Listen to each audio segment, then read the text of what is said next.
Salut tout le monde, on se retrouve aujourd'hui pour une nouvelle vidéo qui est donc notre sélection de films apocalyptiques pour ce mois de April and the Apocalypse. Donc j'en ai quelques-uns en sachant que moi je suis pas du tout cinéma comme vous le savez peut-être. C'est-à-dire que j'adore regarder des films, j'adore aller au cinéma mais je suis pas j'ai pas beaucoup de culture non plus à ce sujet là et donc peut-être que j'en ai beaucoup qui sont passés à la trappe en sachant que j'ai eu quelques recommandations par-ci par-là. Donc voilà, s'il y en a absolument que je dois découvrir, n'hésitez pas à me les mettre en commentaire en sachant que je ne sais pas combien de films je pourrais voir ce mois-ci non plus. Je vous en ferai une ou deux vidéos par rapport aux films que j'ai pu voir.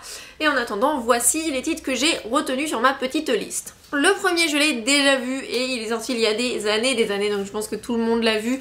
Je pense que ce sera pas un film pour lequel je m'étendrai en sachant que tous ces films là vous les avez sûrement déjà vus, mais voilà, je trouve que c'est toujours intéressant d'avoir les avis de chacun. Donc le premier il s'agit évidemment de Le jour d'après avec Jake Gyllenhaal, je crois que ça se dit comme ça mais beaucoup me disent que c'est pas ça parce que c'est dans une sorte de...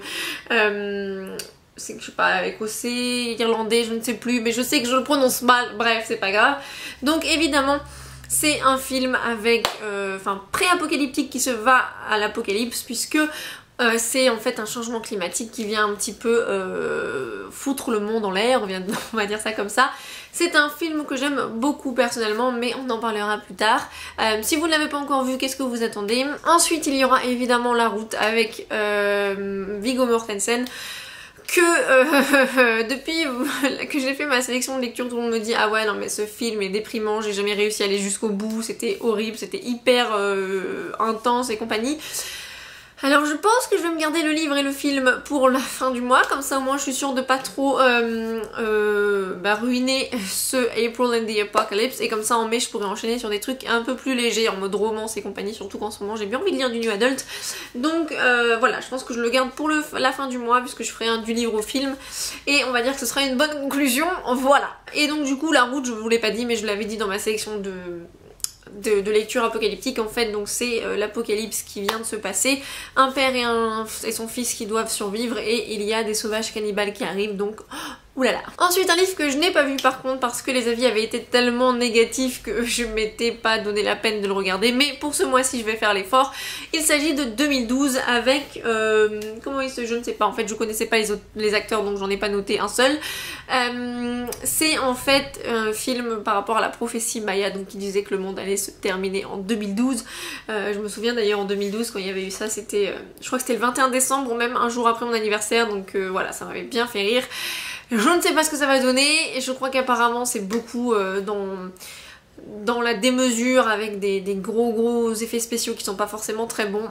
On verra bien, celui-là je l'ai jamais vu. Ensuite quelqu'un m'a recommandé un film qui date maintenant d'il y a quelques années puisqu'il est sorti en 1998. Je crois qu'il n'est même pas sorti en France, donc il faudra que j'essaye de le trouver sur internet, en streaming ou quoi que ce soit en espérant qu'il soit disponible.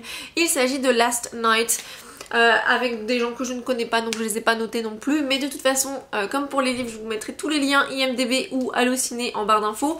Et là en fait c'est un petit peu un film pré-apocalyptique plus à mon avis dans la psychologie des personnages puisque le monde va se terminer, enfin le monde va courir à sa perte quoi dans 6 heures et en fait c'est de voir comment les gens affrontent cette situation, donc je pense que ça peut être intéressant. En tout cas elle m'a été recommandée et il est plutôt bien noté sur IMDb puisqu'il a 7,4 je crois ou quelque chose comme ça. Ensuite nous avons Les Fils de l'Homme avec qui joue là-dedans, Clive Owen et Julianne Moore, que d'ailleurs Julianne Moore joue dans Still Alice, qui était un film très poignant que j'ai vu récemment au cinéma sur la maladie d'Alzheimer.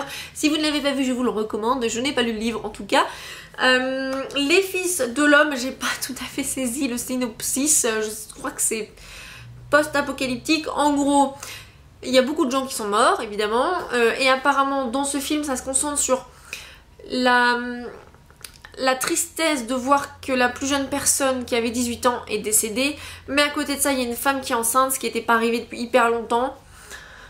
Voilà, je ne sais pas du tout ce que ça va donner, mais il m'a été recommandé et il est très bien noté sur internet, donc pourquoi pas, je serais très ravie de le découvrir. Ensuite nous avons L'armée des 12 singes avec Bruce Willis, que je n'ai jamais vu, encore une fois, comme je vous l'ai dit, j'ai pas beaucoup de culture cinématographique, mais j'aime beaucoup les films avec Bruce Willis, moi j'aime bien tous ces trucs un peu baston et compagnie.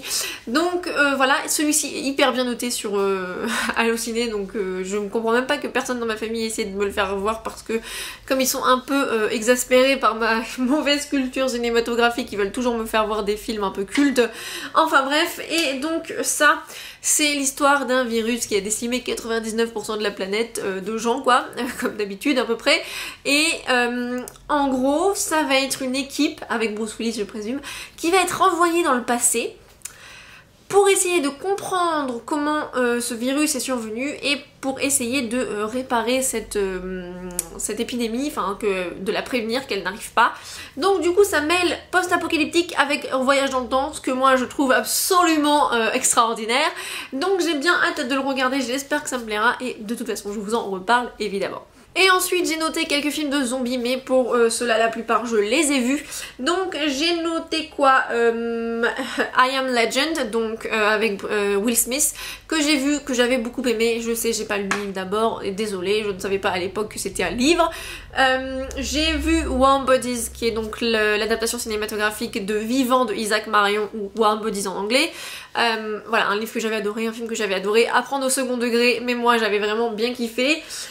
Après il y avait 28 jours et 28 semaines plus tard, donc c'est des films de zombies que moi j'ai beaucoup aimé, j'aime beaucoup les films de zombies, donc du coup c'était très sympathique à regarder.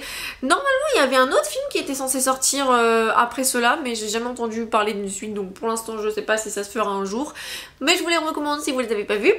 Et il y a World War Z avec Brad Pitt, que par contre je n'ai pas vu, tout simplement parce que je ne suis pas très fan de Brad Pitt, donc j'avais pas trop envie d'aller le voir. Je sais, tout le monde adore Brad Pitt, pas trop en ce qui me concerne. J'avais beaucoup aimé Brad Pitt dans Rencontre avec Joe Black, mais ça s'arrête plus ou moins là. Mais on verra bien, peut-être que je le regarderai et donc je vous en reparlerai dans quelques vidéos. Peut-être que je ferai une vidéo spéciale zombie pour les films. Et donc voilà. Après vous avez en série The Walking Dead, que par contre je ne regarderai pas parce que moi je ne peux pas m'engager dans une série à ce moment-là de ma vie parce que je n'ai absolument pas le temps. Mais je sais que tout le monde regarde déjà parce qu'il y a au moins 3 saisons ou plus qui sont sorties. Et vous avez effectivement aussi The Hundreds, qui est donc l'adaptation TV de The Hundreds de Cass Morgan, donc les 100, qui est sorti en français chez Robert Laffont dans la collection R. J'avais regardé les 7 premiers épisodes, comme je vous l'ai dit, pareil ça ne m'avait pas hyper plu, et c'est vrai que moi les séries, j'ai vraiment du mal à m'engager dedans si c'est en plus des épisodes de 40 minutes. Donc voilà, mais vous pouvez effectivement les regarder et peut-être que vous les avez même déjà commencé, donc comme ça au moins vous êtes totalement parés et vous avez même pas vraiment besoin d'y réfléchir à vous lancer dans cette sélection de films ou séries. Donc voilà, n'hésitez pas à me dire encore une fois s'il y en a que je n'ai pas mentionné et que vous pensez qu'ils sont très bien et que vous pensez que je devrais les regarder pour ce mois-ci. Et voilà, n'hésitez pas à en regarder certains si vous ne les avez pas vus. Et en attendant, on se retrouve donc très vite dans la prochaine vidéo. Ouh, bon, c'est pas grave, bye!